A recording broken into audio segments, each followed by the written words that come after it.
Well, hello everyone. This is going to be a short video today. I just want to bring you up to speed on what's happening here in Rocky Mountain National Park during the current government shutdown. As I'm sure you've heard, Congress has failed to pass a budget, leading to a shutdown of the federal government. Now, this is the fourth shutdown since 2013, and each one has affected Rocky differently. In 2013, the park was completely closed and no visitors were allowed in.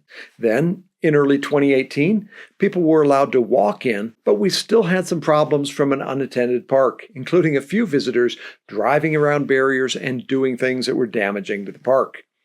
Later that same year, in 2018, the government shut down again, this time for 35 days, and the park was left open and unstaffed, resulting in vandalism, overflowing toilets, and other serious issues. So what's happening this time? During this October 2025 shutdown, Rocky Mountain National Park is operating, but with a skeleton crew.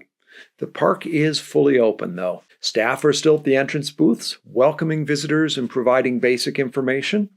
They are not collecting fees or requiring timed entry reservations right now, so you can come and go into the park as you please.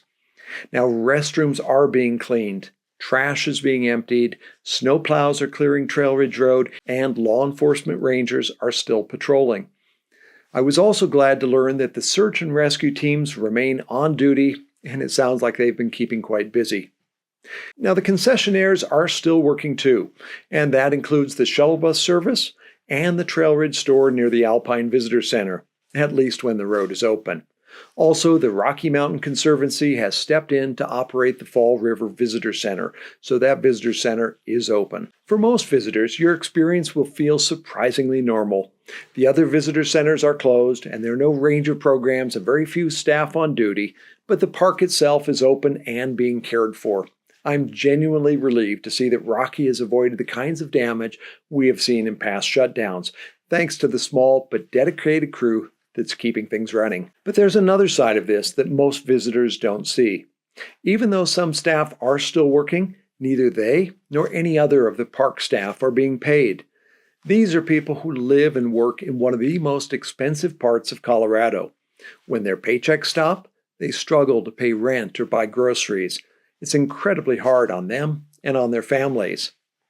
Also, the park can't collect entrance fees right now, and those fees normally fund much of the maintenance that keeps Rocky running, repairing roads, maintaining trails, and operating the facilities.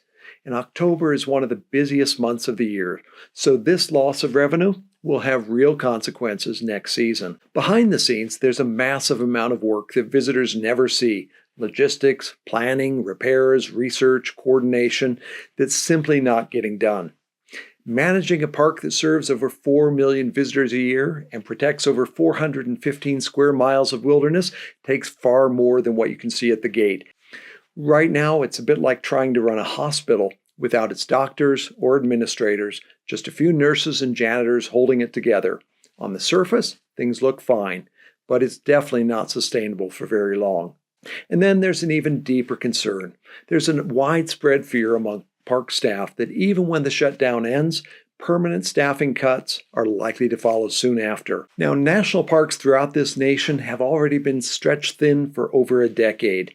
And this year alone, the National Park Service lost about 25% of its workforce on top of the long-term declines.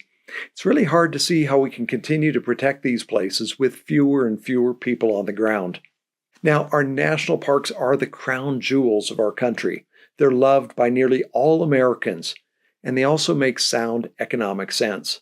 For every dollar we invest in our national parks, we see a return of roughly $10 to $15 in economic activity for the surrounding communities. Much of that comes back to the government through taxes. Where else can you find that kind of return? Not only financially, but in the well-being it provides to so many. Yet while visitation keeps growing, staffing and budgets keep shrinking. Parks cost us so little compared to what they give back. I hope we can all encourage our elected officials to prioritize their well-being, to invest in these extraordinary places, to protect them for generations to come. Well, before I close, here's a quick update on park conditions. We've had several early season snowfalls, leaving 6 to 8 inches of snow up in the high country. Now, as of filming, plows are working to clear Trail Ridge Road. But if another storm hits, it will likely close for the season. It generally closes in mid-October anyways. You can check the latest status of Trail Ridge Road by calling the park's Road Status Hotline. You can find that at 970-586-1222. Now, higher elevation trails are snow-covered and icy, so if you're going to be heading up high, bring microspikes. You can rent them for just a few dollars a day in Estes Park or Grand Lake at any of the outdoor shops. Well, I hope you found this short update helpful. You know, this summer and autumn, it's been wonderful to run into so many of you out there on the trails. Thank you for caring about this park and for supporting the people who make it possible for us to enjoy this incredible place. Hopefully, I'll see some of you out on the trail this winter. Thanks for watching, everyone. To help you prepare for your visit to Rocky Mountain National Park, visit my website, rockymountainnationalpark.com. For hiking guides, calendars, coffee table books, and more, visit rockytrailpress.com. And when you arrive, be sure and stop by my gallery in downtown Estes Park. It's called Images of Rocky Mountain National Park.